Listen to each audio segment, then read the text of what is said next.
लिखने के लिए स्कूलों में शुरुआत किया जाता है बचपन में, प्राइमरी में, कि तीसरा जो युद्ध होगा वो पानी के लिए युद्ध होगा। इस विषय पर आप चर्चा कर रहे हैं। ये बहुत ही गंभीर और बहुत ही आवश्यक मुद्दा है जिस पे आप चर्चा कर रहे हैं। आपके चर्चा का, डिबेट का जो विषय है वह दो विषय है। एक तो आप करें कि इंडिकेट कर रहे हैं, कोट कर रहे हैं मौसम को भी,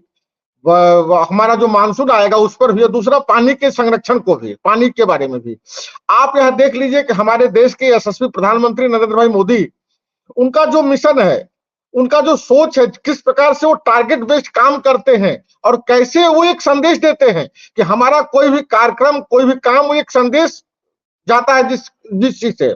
आप पता लगा लीजिएगा। जो खेती किसानी का काम करते हैं, अमिताभ जी भाई साहब उस पर कार्य की शोध किए होंगे, इनको जानकारी होगा, जानते होंगे कि जेठ के जो दशहरा होती है, जेठ की दशहरा जिसको गंगा दशहरा बोलते हैं,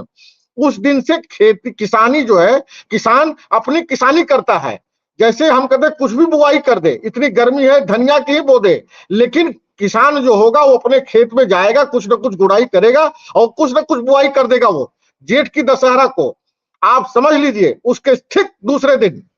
एकादशी को प्रधानमंत्री नरेंद्र भाई मोदी इस देश के हजारों हजार किसानों के खातों में किसान सम्मान निधि का जो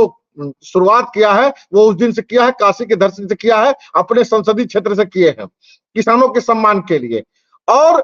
वास्तव में जिस तरह से खेती के लिए या जो मौसम के लिए आप कहेंगे, तो यह जो समय चल रहा है, यह समय बहुत अच्छा है खेती किसानी के लिए। क्यों? क्योंकि कहा जाता है कि रोहिणी वर्षे मृग तपय, कुछ कुछ अद्रा जाए, कहे घाघ सुन घाघिनी, स्वान भात नहीं खाए। इस चीज को मैं आपको समझा दूं कि इस समय जो अद्रा नक्षत्र भी चलने वाला है, शुरू होगा, और यह मृगशिरा नक्षत्र जो बीता है, मृगशिरा नक्षत्र पूरा तप जाए और अद्रा कुछ कुछ जाए और वर्षा होए, रोहिणी बरस जाए, तो आप समझ लीजिए कि घाघ कहे हैं कि स्वान यानी कुत्ता भी भाग खाने से आगा जाएगा, इतना मैंने पैदावार होगा। एक दूसरा जो उनका पहलू है, दूसरा पक्ष मैं आपको बताऊं कि दूसरा पक्ष यह है कि कितना दूरगामी सोच वो रखते हैं कि आप जान लीजिए प्रधानमंत्री का महत्वाकांक्षी योजना का जो उनका एक था जल जीवन मिशन,